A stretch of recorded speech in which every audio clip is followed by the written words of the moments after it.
thrill seekers.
Here are the thrill seekers.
Here we go again. In Bio 1, we concentrated mainly on instruction for the beginners and the intermediates, but now it's time to crank up the heat in Bio 2 and take you to the next level. That's right, Jay. Tamiga, hub, big airs, inverts. Kino and Alice are showing us how to get longer tube rides. They're both going to freak us out with some ARSs. We got Malik, Spoof, Manny Vargas showing us how to affect the drop knee. And in future moves, we talked to hot new Aussies Damian King and Ben Player, and big wave legend Kainoa McGee's going to tell us how to deal with fear. Sit back, get ready, and suck down that information.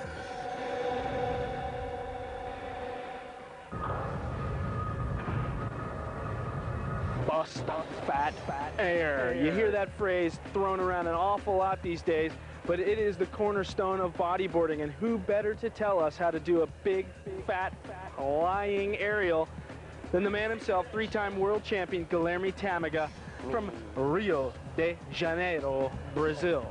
Guilherme, you are a madman, aren't you? I don't know. Yes, you are. He is a madman. Guilherme, tell us how to do a big freaking aerial. A big freaking aerial.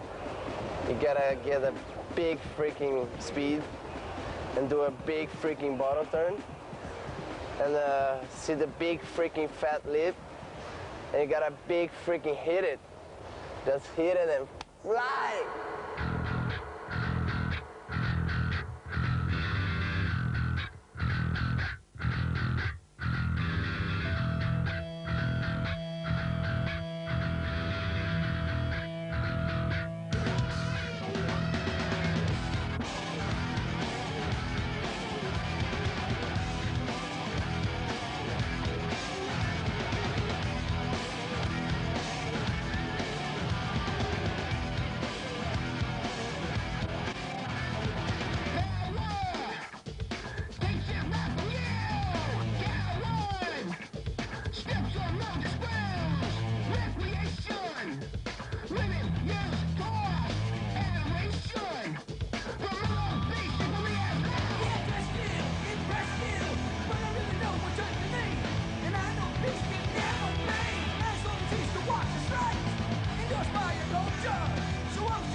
Imagine being surrounded by a huge cylinder of water, but you're still dry. That's tube riding at its best. And one of the best tube riders in the sport is Kainoa McGee from Hawaii. This guy's a 5-time finalist at Pipeline. He rides the biggest and gnarliest barrels in the world, and some small barrels occasionally too when he has to. Kainoa, there's some secrets to tube riding, to getting into the tube, to staying in there, and to coming out with the spit. How do you do it? I think it's something that takes a lot more practice than anything else that you do, because every tube, like every person or every wave, is different. You need to draw the same line, but depending on the wave, you have to adjust it accordingly. Sometimes you got to get higher to get out of it. Sometimes you got to go lower. And it's just something, you know, it's all set up, I think, from the bottom turn. If your bottom turn's too wide, you're going to end up going around the section. If it's too short, most times you're going to end up too high and get sucked over. So you got to find, for your style of riding, or for even the board, or, you know, the equipment that you're riding, what is the correct line to draw with that board, and can it handle that line through the whole wave? And, you know, like I said, that's going to take practice, and it's something that I've pretty much spent all my life trying to perfect. And obviously, like I said before, you can't be perfect, but as close as I can get to it is what, you know, is my goal. And, you know, especially in bigger waves, actually in bigger waves, it's easier once you're actually in the tube, because there's more space for you to move around and more room to work with. But on the harder, and actually the hardest thing about big waves is that it's a totally different wave. You know, it'll break further out, it'll break bigger and heavier, and the drops will be steeper and more vertical. So you'd have to adjust from the takeoff and get in earlier than you normally would, and turn, you know, usually, depends what kind of wave you're surfing. A lot of times you have to turn halfway down the face and stick that turn. It's a turn that a lot of people have a hard time making, especially out at Pipeline, because the wave is so steep and so bowly that they actually, like I said, bottom turn too wide and go around the whole section. And when I watch that, I just go, oh, damn it, stick. You know, I get frustrated as hell, because I know what to do, and I know that I can do it, but I keep forgetting that not everybody's fortunate enough to have had the experience that I've had out at Pipeline. And I think the bigger the barrel is, the more of an experience is, because you're in there, and the wave's so big and moving so fast that you don't realize how deep you are until you actually come out and you're just like, that, you know. And a lot of times, you don't even, like, the wave will just be running and you think, you know, I can't make it, I can't make it. As long as you stick with it, you know, most times you will, because it's so wide open and there's so much room, you know, for you to decide where you want to come out. If it's going to pinch, if you can pull higher, or if it's just a round barrel, you can just sit in there until it spits you out. And sometimes, if you're lucky enough, you can come out after the spit, and I think that's like the ultimate, because everybody sees the spit and they go, yeah, oh, he did make it, you know. When you get that delayed reaction, that's what gets everybody even more psyched. It's like, yeah, because, you know, most times you either come out with the spit or before the spit. When you can come out either at the end of the spit or even totally after the spit, then that's when you know you've gotten barreled for sure.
Well, Jay, I think probably the most important thing is obviously just practice. You know, no matter how much you take other people's advice and read up on the subject through magazines, the most important thing is to get an ample amount of time, and that some kind of surf spot that's got a real kind of hollow wave. And I actually learned tube riding a lot just in shore breaks, and that was riding a lot of closeouts just to kind of pull in a barrel and see how long I could keep going for, and ride out the trenches. And you know, eventually it gets spat out or whatever, you know.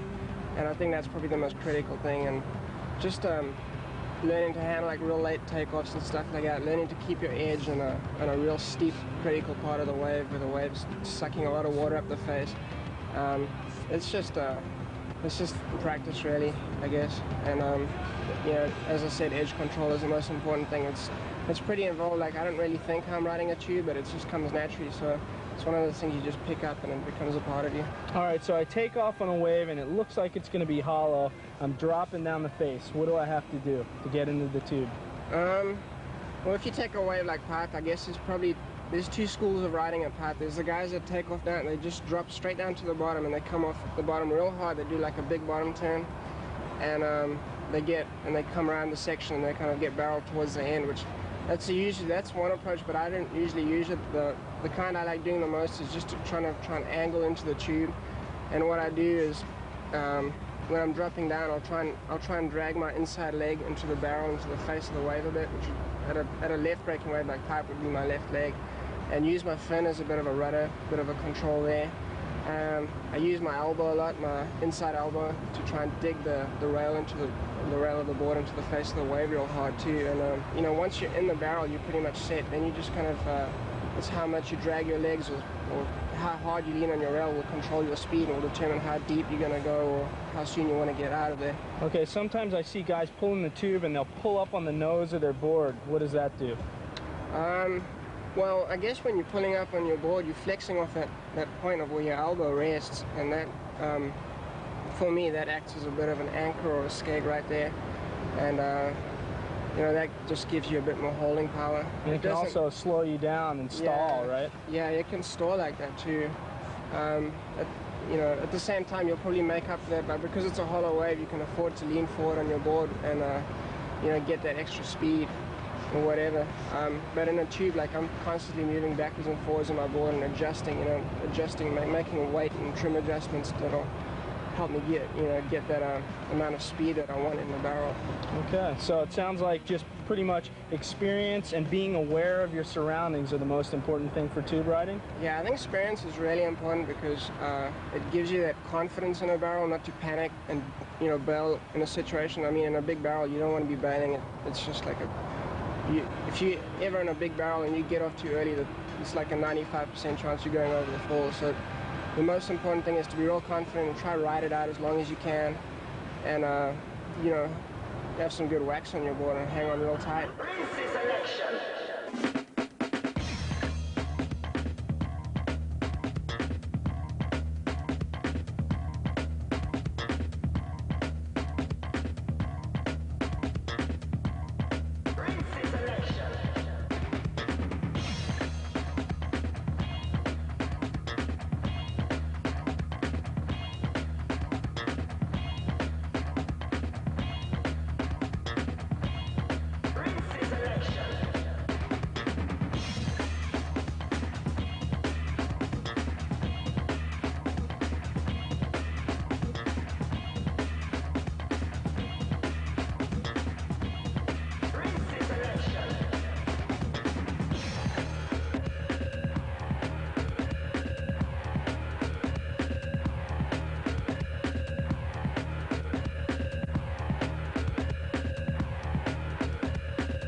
Every sport has its colorful characters, and these two maniacs go off the end of the spectrum. From Imperial Beach, California, Manny Vargas, and from Kalaheo, Kauai, in Hawaii, Kyle Maligro. They're here today to talk about drop knee bodyboarding. Some of the hottest maneuvers in the sport are being done in the drop knee stance, and these guys are doing them. So first of all, we're going to get right to it. Kyle, you're a drop knee shredder, aren't you? No. Yes, you are. I know you are, and I want to know, and all these people want to know, how do you do a good drop knee snap? Tell us step by step. First, you need to find a wave that you feel comfortable with. I prefer more bowly kind of waves. Just bottom turn, set that inside edge in, and go down the line and look for that lip that's coming towards you, and head up it. Release that inside rail. Get into the outside rail, dig it as hard as you can, and let loose. Maybe your tail might slide a little bit, and then recuperate, go back in the inside rail, go back down the line. All right, now Manny Vargas, you are a drop knee tube Wizard. master. I've seen you plumb the depths of barrels the world over, but here we are at Aukai. Tell us how to drop knee tube ride like the best of them. Through Kyle's version of doing the snap, he mentioned rail a lot, and that's what you got to consider when you're doing a drop knee tube ride. You got to make sure your rail is set inside the speed line, inside the tube, and as soon as you set that rail, the tube's over you. If you lose that rail, you're losing the whole tube. So you got to make sure that rail's set. Okay, Kyle, along those lines, if you're to slide out, drop knee in the barrel or otherwise, what's a good way to prevent sliding out? Probably just channels might help, and some sharp rails on your board, just so you can always keep that edge in. And just a lot of leaning too, a lot of balance. Make sure your balance is correct.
Fred Booth is one of the wizards in the sport of bodyboarding. Why do I say that? Well, the man is rarely entering in competitions these days, but where he is entering is big, hollow, spitting caves out at off-the-wall, backdoor, and other spots around the world. And Fred is here today to tell us how to do some of the most difficult maneuvers in the sport. That's drop knee maneuvers, and specifically, Fred, tube riding, drop knee tube riding. It's not as easy as it looks. It's easy to slide out. How do you hold your edge in those big, hollow barrels? The main thing is probably knee placement. You want to get your knee right next to the edge of the rail of the board, and you want your back foot to hang off the tail. You don't want your foot sitting on the tail. You'd rather have it like bent off. And if your knee's too far away from the rail, then you're not going to be able to hold your turn and you're going to slide out. And if your knee's too far off the rail, then you're probably going to have your knee skip off the rail and do the splits while you're bottom turning with your front leg still on the board. So knee placement would be the most important. Now, what about big drop knee off the lips? We've seen you hit the biggest lips out there and fly into the flats and pull it off. How do you do that? That's just me trying to do maneuvers that I've learned how to do in 1 to 2 foot waves since I was small, and now I'm just trying them in bigger waves. And it's the same thing, it's just more consequence when you don't do it right. So you start small and work your way up. Yeah, exactly.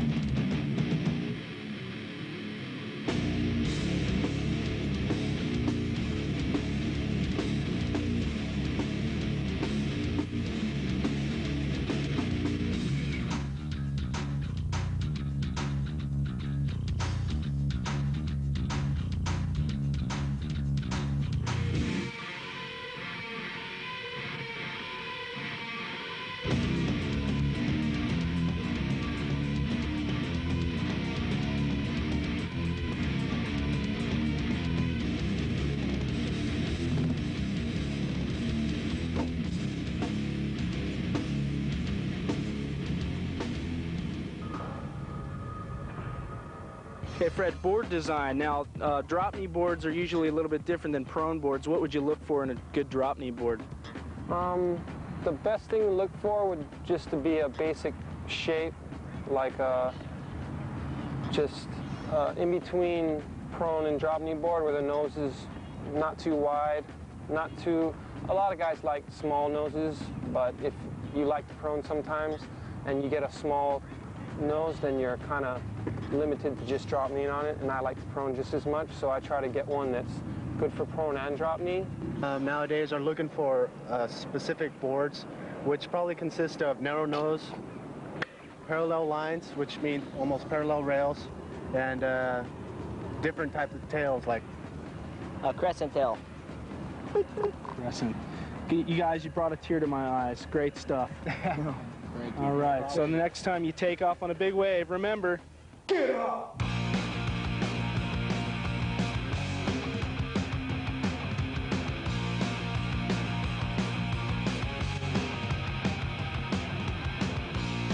If tomorrow never shows, I want you all to know that I loved you all, you're beautiful. I had myself alone. I've wasted so much precious time, been skating along these fine lines.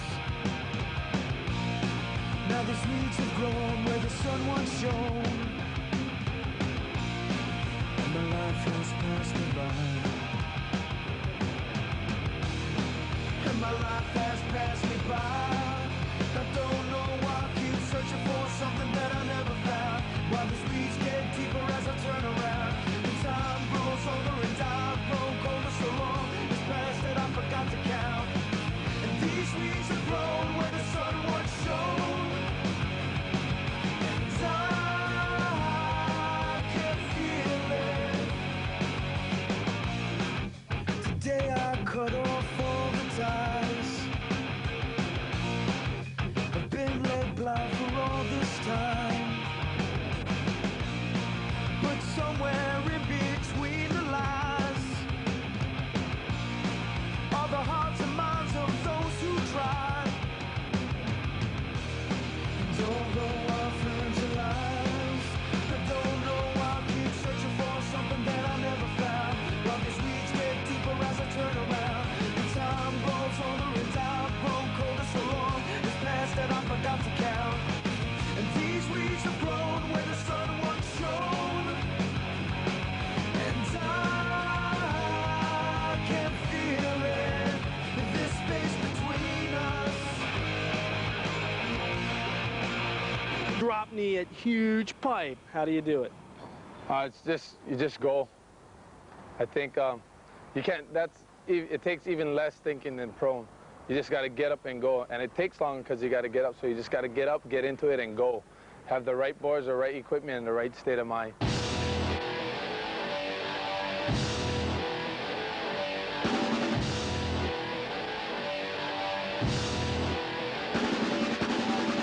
state of mind.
The world-famous bonsai pipeline right over our shoulders here. I should block your view so you pay attention to this madman, Michael Eppo Eppelston, the '93 world bodyboarding champion and one of the top riders in the world, but he's also an inventor of some pretty freaky air maneuvers over the years, one of those being the ARS, or air roll spin. And Eppo, it's not as hard as most people think, is it? No, basically it's just like heading for a roll. You know, I got this flipper to demonstrate.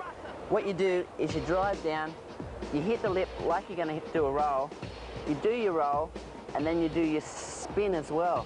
So what you've got to think is roll, spin, okay? And a lot of people lean backwards and then stick their leg in and spin it around. But the most important thing is get your speed, because the speed is the dominating of the most spectacular maneuver. Okay, so it seems like if you want to complete that entire spin and roll sequence there in the air, obviously you want to hit the lip with perfect timing. Definitely, yeah. Okay, that's what the ARS is all about. Now check this out.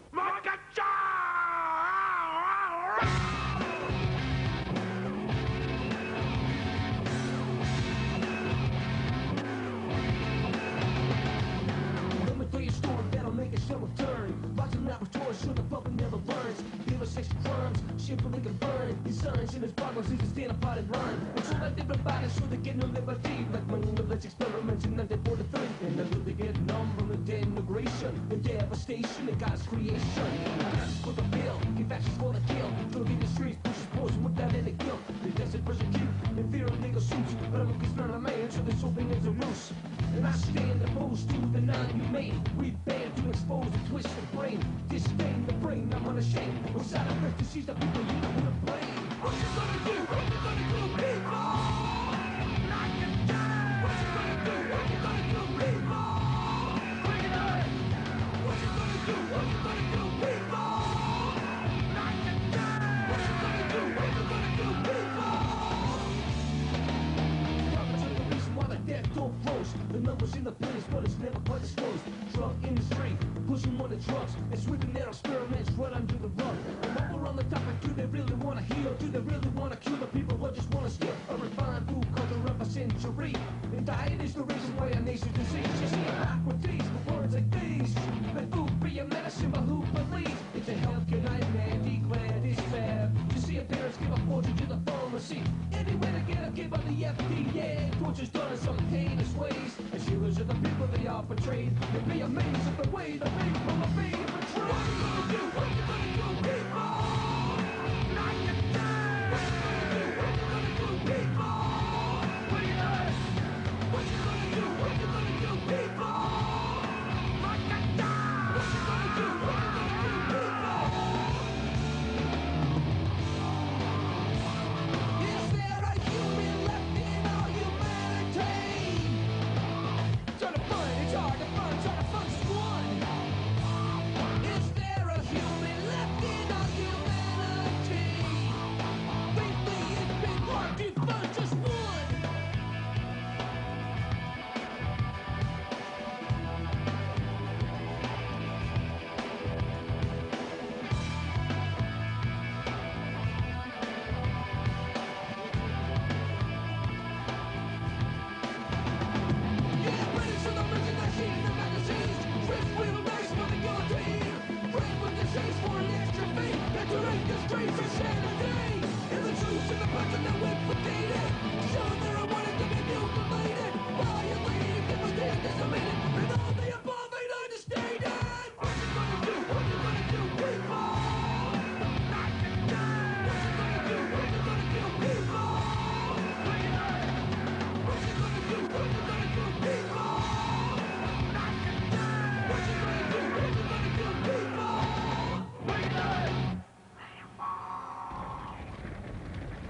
You can't beat this for a backyard, and as far as aerialists go in the sport of bodyboarding, you can't beat this guy, Hawaii's Jeff Hubbard. This man is one high-flying dude, and I'll tell you, when the photographers are on the beach, their eyes are trained on him. Jeff, you bust big, everyone knows it, everyone wants to do it.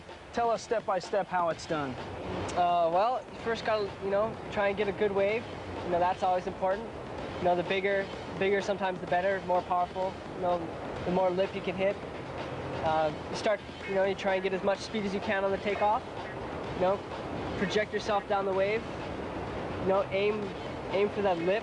It's, you know, a pitching lip. It looks like it's going to throw out real hard, so you can get the maximum, you know, projection. When you take your turn, don't stray too much. Try and keep it a straight line to the lip. Hit it early, and just kind of like throw yourself in the board in one motion with the lip. You know, you don't want to get stuck in the lip. So try and like use your momentum to go past the lip and out and up. You know, and you can just do variations with that. Go from there. Jeff, what happens when you're up there? I see you spread your legs and you kind of get your body sort of horizontal up there. Is that something that you're aware of then that you try to do to stop yourself from over-rotating maybe? Not really. Sometimes, you know, sometimes my legs fly out. I remember a couple landings of pipe, my legs fly out to the sides and I land sideways like that. That kind of helps brace the impact sometimes. And sometimes my legs are kind of spread when I land. You know, those kind of help break the fall of the landing, you know, which can be kind of treacherous sometimes. Do you look for a cushion to land on, or do you try and land tail first? Yeah, if you can get high enough, you know, you want to land back on the wave, where it's soft. You don't really want to land in the flats. But sometimes you can't help land in the flats because that's the only place the wave throws you, so you kind of got to go with what the wave gives you and work with that.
Imagine coming to the North Shore of Oahu on a shoestring budget, sleeping on people's floors, and eating nothing but noodles for days on end. Well, if you're a grommet, that's pretty much what you have to put up with. And two of the hottest up-and-coming grommets in the world are Australians, Damien King and Ben Player. They're here with us today to talk about new maneuvers. So Ben, what goes through your mind when you're thinking of a new maneuver, and how do you come up with them? Anything like speed kind of comes through my mind, like just to get the speed to do the new maneuver, but I come up with a new maneuver by going through it in my head first, like picturing a section coming towards me and how I'd hit that section to do the maneuver. That's kind of how I come up with a new maneuver. Or just a freaky occurrence, like the other day, like I went up for a forward air and ended up just going into a forward flip. I think you saw it at pipe, and like that's how I end up coming up with maneuvers. Excellent. And Damien, what about yourself? How do you come up with a new maneuver? I just look to hit the lip in different, in different parts of the wave. Like instead of hitting the lip there, I'll try to hit the lip like more under the lip, so it throws you into a different kind of spin, or just however it like propels you just out into the flats. That's kind of just hit and hope really. But sometimes like you can do a reverse, and you can do a reverse like where it's more critical and it'll throw you like maybe into a flip or something like that. But it's just trial and error really. Guys, is it a combination of existing maneuvers that helps you to invent new maneuvers, Ben? Yeah, without a doubt, I reckon it's a combination of all different maneuvers, but big maneuvers at the same time, not just your average 360s and L rollers. It's kind of coming into a new league of doing big inverts, big rolls, and big ARSs and big forward airs, whatever it is, you know. But I think that's the way it's going to go in the future. It's already starting to look a bit that way among the young generation. Like they're already trying to kind of hook like an ARS out of the bowl and then hook like a roll on the way out as they come back up, and I believe that's the way it'll go. Great stuff. The cutting edge starts here. Check this out.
One of the heaviest lineups in the world is the Bonsai Pipeline on the North Shore of Oahu. And one of the heaviest guys out at Pipeline is this guy right here, Kainoa McGee, 5-time pipe finalist, and definitely big barrel charger out there. Kainoa, dealing with fear in big waves is something that a lot of people are going to come across sooner or later in their bodyboarding career. How do you deal with the fear out there? Well, I've been bodyboarding the North Shore for 11 years. You know, you go out there, if you get work, you get work. It's something where I just go, it's expected. And if I get work, then it's like, okay, cool, paid my dues for that day, or, you know, or for that session. And most times I only get worked once or twice. And, you know, it's good to actually get work, because then you know what to expect next time it happens, or when you get in a situation that puts you in that spot again, you'll know what to expect and how to react accordingly. As far as fear goes in the big waves, I don't fear the wave itself or what I'm doing out there. I respect it, but I'm not going to go out there all afraid. I'm going to go out there and use my head and think about what I'm doing. I'm not going to go out there and take off on some 15-foot closeout just to impress everybody on the beach. Oh, cuz he's nuts, he took off. There's a difference between being crazy and being smart. And that's just stupidity, you know, just to do something so people say, oh, he did this, he did that, knowing you're not going to make it and possibly get injured. I go out there, and every wave I take off on, I honestly believe I'm going to make. And, you know, it's nature. You can't always predict nature, but, you know, more than not, I've been fortunate enough to get away with a lot of the stuff that I've done. Sounds like calculated risk pays off for you. Yeah, that's exactly what it is. It's calculated risk. You got to go out there. Not with no fear, but with respect for the ocean, and that knowing that you're not going to go out there and conquer, go, yeah, I'm the man. I'm going to kill this wave. This 15-foot wave is, you know, I'm going to destroy it and blah blah blah, because you won't. You'll be the one getting destroyed. But if you go out there with respect for the ocean and realize how powerful it is and how much it can do, and just be in awe of it, and just be like, oh, that's the bomb. That's what you have to be like. That's what I want to catch. That's the wave I want to ride. You know, you got to start 4 to 6, 6 to 8, 8 to 10, 10 to 12, and work your way up. Because the more you surf a certain size wave, it doesn't become as big and as fearful as it was when you first started. So, you know, you start off 4 to 6, oh, that's big. And after a while, 4 to 6 is fun, and 6 to 8 is big. Then that gets fun, and then 6 to 8, then it gets up to, you know, 8 to 10, 10 to 12. Then regardless of how long you've been surfing, that's big, period. You know, and then anything up from that is obviously macking. And you just have to have a confidence and surf it enough so that you have a belief in yourself that you can go out there and do it, and not think of the fear factor. Fear is what stops a lot of people from doing anything and everything. What you need to do is change that fear into a confidence and a self-consciousness to be smart enough to realize what's going on out there. I don't just jump in the water and go out. I can like just see the waves and see that it's perfect, grab my stuff and run down the beach. It doesn't mean I'm not watching the waves, I'm not watching the current, I'm not watching where the waves are coming in the most from, and if there's clean out sets, where they're coming from. I see everything and I pay attention to everything. Nothing is more important than my paddle out to know where to jump in and where I need to be by the time I get to a certain point in the water so that I can get out safely. A lot of people just think, oh, it's big, whatever, you know, they jump in the water and they don't even know where they're jumping in. They're jumping in, they're getting sucked down the gums, or, you know, not in the right place. And before I jump in the water, I know exactly where I want to be, and I know exactly where I want to be sitting. And then if things change while I'm out there, I reassess the situation and see if I can take off deeper on the bigger ones or further out, and adjust my game plan or my thinking accordingly. Okay, well, that's some advice I could use. Thanks a lot, Kainoa. No worries. Right on.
damnation. I become the fault to lead the revolt. At first to the earth, there's a danger. I have become a tyrant. I have become a tyrant. I have become a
Heavy stuff. How was that, man? Too much. Well, that's the end of our two-part video series. Bio 1, the beginner stuff, and Bio 2, the intermediate and advanced instruction. Watch it again and again.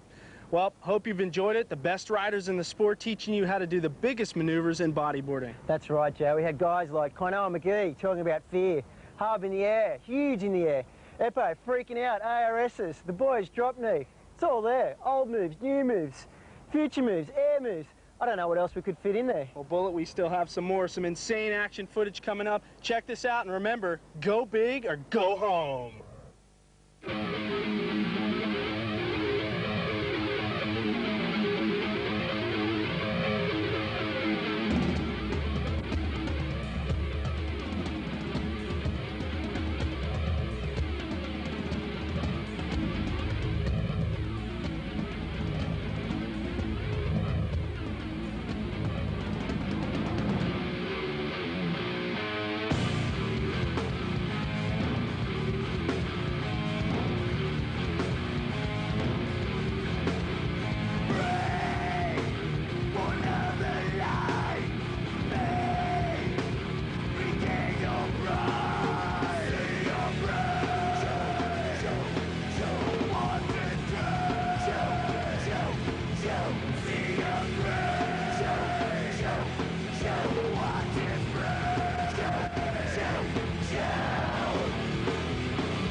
future of bodyboarding, I think it's going to be a lot heavier. I think the moves are going to be real extreme. I think all the young guys now are going to start to really push the limits and push themselves. So there's a lot of us pushing each other right now. So I think it's going to be I think we have a lot to look forward to.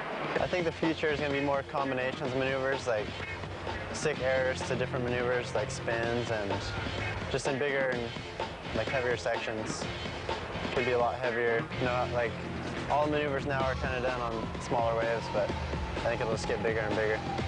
The sickest maneuvers to me is anything with power. As long as you're coming hard, going hard, and not holding back anything in the air, as long as you busting. Just keep on busting hard.